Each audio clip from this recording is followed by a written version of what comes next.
Hello YouTubers, Reloading Bench back with you again. And today was a beautiful day. Started out rainy. Had the gutter people come out and clean the gutters out while I was in between meetings. And then the sun came out. I did a great walk at lunch.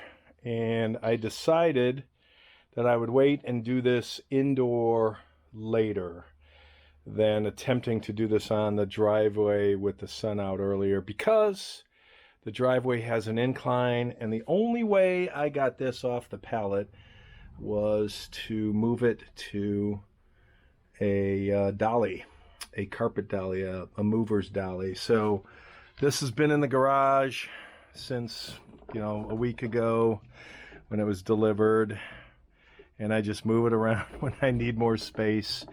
So I don't know that I'm going to attempt to unbox it, but I will attempt to remove the top and at least see what things look like inside by doing these magic tabs. So let me set the camera up and we'll do that back shortly. So before beginning, I'm thinking these three tools: rubber mallet, pliers, chisel, old chisel, and obviously some gloves should do the trick for the metal tabs, at least to get the top off. But I wanted to bring your attention to this particular sign, and it's funny because this was one pallet, one crate, this being the crate, and then the other 4 cartons. One of the big cartons was the stand, which you'll probably have seen by now. Excuse me. Wow, still trying to get rid of that cough a month later. The other 3 cartons were the goodies, the accessory kits and stuff. So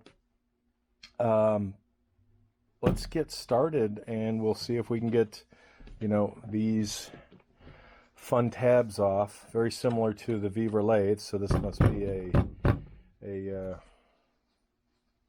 crating methodology. So I'll be right back. Get some gloves. We will start in this corner, work our way over. I'll probably end up moving the camera more than once, because that's kind of how that goes.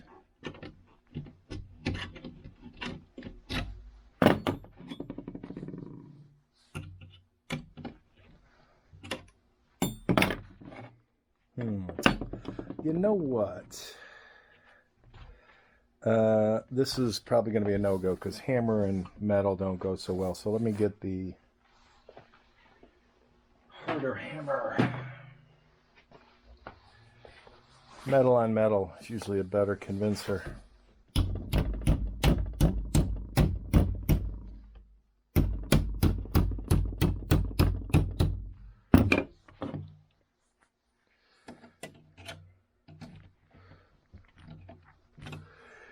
Okay, that's straight. Well, since I have this corner over here that you can't see, but I'm going to do the exact same thing I just did.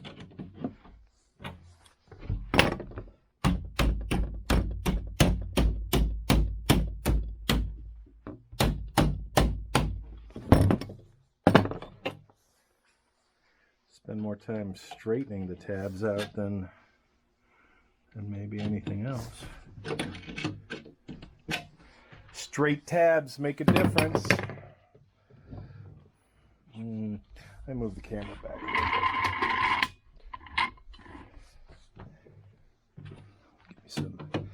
Give me some working room. That's exactly why I wear gloves.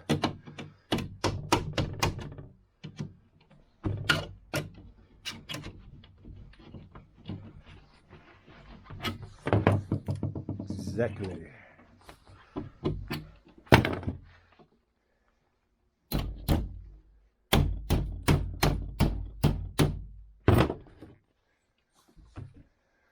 And even on my moderate incline, you probably saw this just take a little spin for itself. And again, there's a lot of shit in the garage. I love having everything be on mobile stands because then I can play Tetris, real life Tetris. And I'm doing this side now, which a second ago you couldn't see.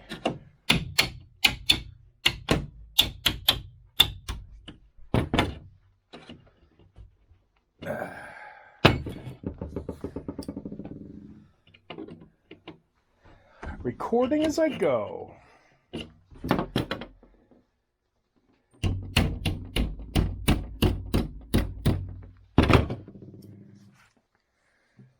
Alright, we're halfway there.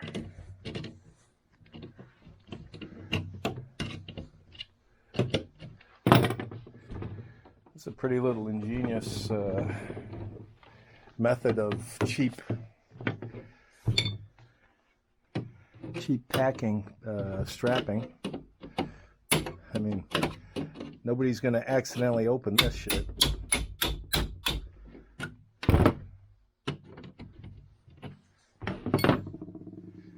Okay.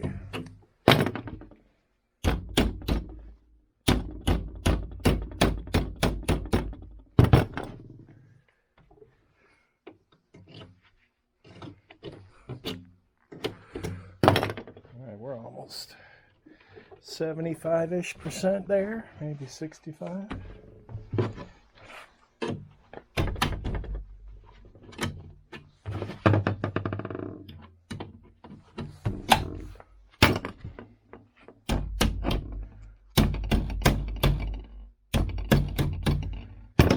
Probably some note inside that says do not use hammer.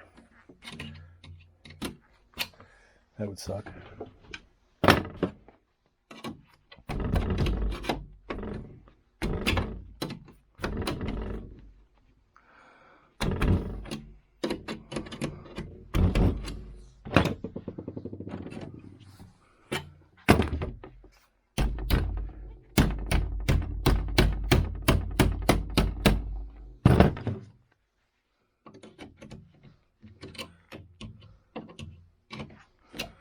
All right, last one. The last one.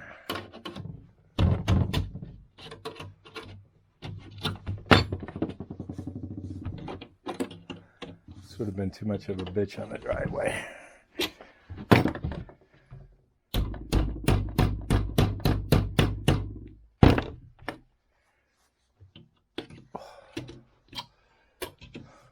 All right, let's get rid of the tools.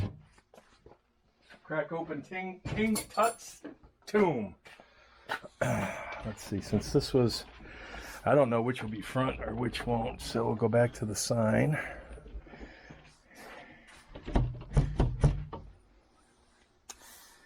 I would have thought it would have been a little easier to come out than that.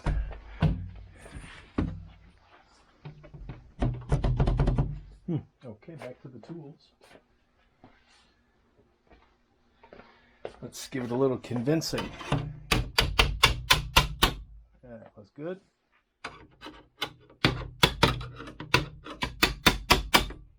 And there's two corners.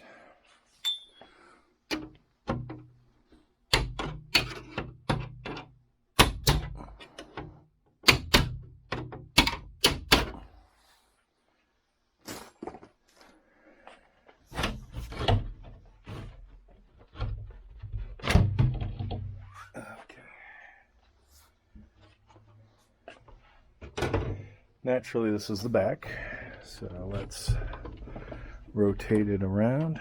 So you can see inside, nothing, it looks like nothing has hit any of the sides. So that means they bolted this down. And that is the front. So, okay, I will off camera do the exact same thing to the four sides. And then when that's done, we'll be able to see this. And then it looks pristine. All right, back in a few. So this came apart a lot easier than the lathe. And maybe that's because I had a better idea of what I was doing. Who knows?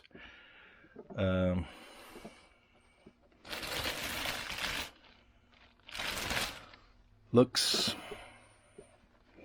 I mean, I don't know what I'm either looking for or not looking for,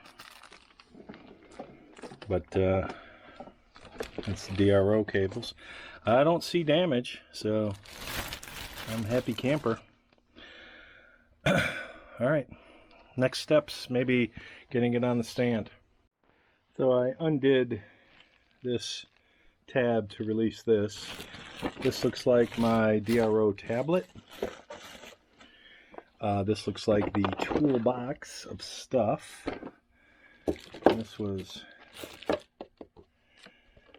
is my spindle thing for releasing the thing, names of stuff I need to learn. All right, so it is bolted. I'm going to measure if these are the same bolt pattern as the stand, just to be sure, later.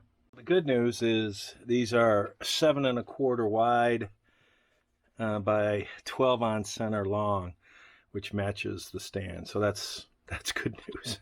All right, so boo-boo number one. I had what I thought was the right choice of having the most overhang up front because the chips are going to be, I guess, towards me. But as soon as we mounted this, had it all mounted and everything, and I'm like, oh cool, I have clearance. You know, this clears, but not with the handle. So I'm thinking that that's now the front. So we will do some swap-a-rooney. We are mounted, and because everything is locked, I'm just not going to move anything right now because I need to read the manual. But the bolts that are not in front of me right now, because everything is essentially there. So the DRO pad, the toolbox, and the power cable are in there in the stand. It's mounted hopefully correctly this time in terms of orientation. I honestly thought more overhang would be more appropriate up front than in rear, but you know, again, because of the control issues or at least the handle issues, I was wrong. And I love the Wen mobile base rather, for this particular item. It's very, the weight is very centered, so I'm not worrying about tipping. And when I move it to its, you know, place in the garage, like right here, which I can't get to because the camera tripod is in the way. I mean, that's solid. It's not going anywhere. And obviously when I mill anything, I would make sure that the garage is either level or the floor's level, or at least the pads, so that I don't have any movement. My initial thoughts are, nice job, little machine shop, in terms of attention to detail, cleanliness, their whatever. This particular thing, so I like the design, and it'd probably help if you saw what I was talking about. So I like this design in that your LED, your RPM LED, speed control on-off direction, and fine-tuning for the whatever this thing is called for the spindle. Again, still learning. I like the fact that all the controls are in one place and up front. I'm just not a big fan of the whole mirror thing. So I would have been okay if this was, you know, like the Viva, just an LCD or LED screen. I don't need the cute mirror thing. I get it. It's a gimmick to some degree, but I'm fine with white paint, because even right now, you can see this is how it was shipped. It is just dirty, and keeping it clean when your fingers are all full of oil and all kind of other shit is going to be more than challenging. It looks like it's already scratched in that area from, I'm going to say, factory. So again, this is you know, the whole cute factor, and maybe this towel is scratching it. Maybe I need to go microfiber. So I'm not a big fan of the, the mirror factor. Oh, okay. So the reason, okay, it's even really high polished. Oh my goodness, even worse. It's even a higher gloss mirror finish. This is just a plastic cover. Goodness. Okay. Yeah, that's gonna be tough keeping clean. I don't know that I'll worry about it. So I would have been happy if it was painted white, just like the rest of the machine. But it's in one piece. It's unboxed, and I'm in absolutely no hurry to learn how to use this. It's just the next step in my my mini machining journey of learning how to use this stuff. But we are unboxed. I have space now back in the garage where I can maneuver stuff, so that's a blessing. But I don't know what the first project will be. I don't know. I'm thinking the first project is going to be building some, magnetic plexiglass kind of shield.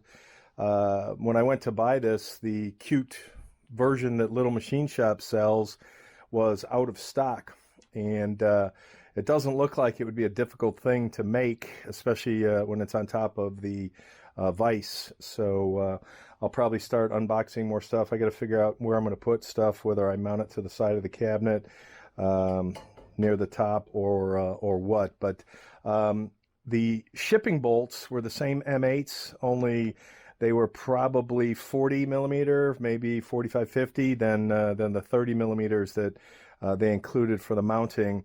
And I didn't realize it at the time, but there are nuts that are welded into the bottom of the hole. So the hole is threaded. So again, this is a well thought out cabinet. The hole was threaded, and there was a nut on the bottom, and they included the bolts with a lock washer. And then I took the other black washers off of the bottom of the shipping container. So this is solid. This isn't going anywhere. And like I said, I'll take it nice and slow in terms of reading everything before I try to touch anything and F it up, which is usually my modus operandi. So more to come. I thought I would add this little tidbit because, as I said in my last segment, I'm going to be reading the manual because I don't need to break anything before I make anything. But I noticed this was the manual that was included, and then Little Machine Shop also printed a color version of this, so this will probably stay in the cabinet. I noticed there was a fuse here, and just like the Weaver mini lathe had a couple of fuses, I learned from my Hornady, which is sitting off to the side, my Hornady Case Prep Center. You saw a video where I went to use it, turned it off, made some adjustments, turned it back on again, and it didn't turn on. And that was because, for whatever reason, the fuse blew. The one fuse I had, and then I had to, I was running around town looking for fuses at, automotive shops, Walmart, anybody that sold the barrel fuses. And nobody had the particular amperage size or whatever, and that taught me a lesson. So I had ordered some fuses from the rainforest for the Hornady Case Prep Center.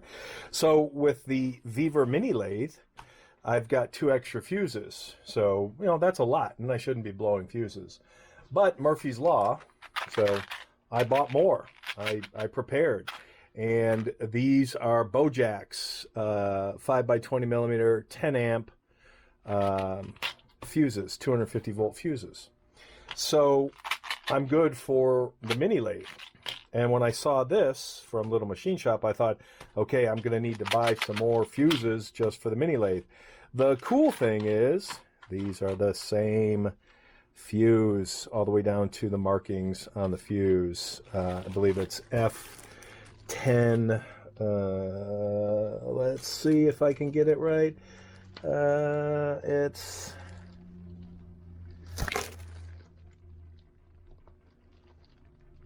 ten amp L250. I think it's F10AL250 volt.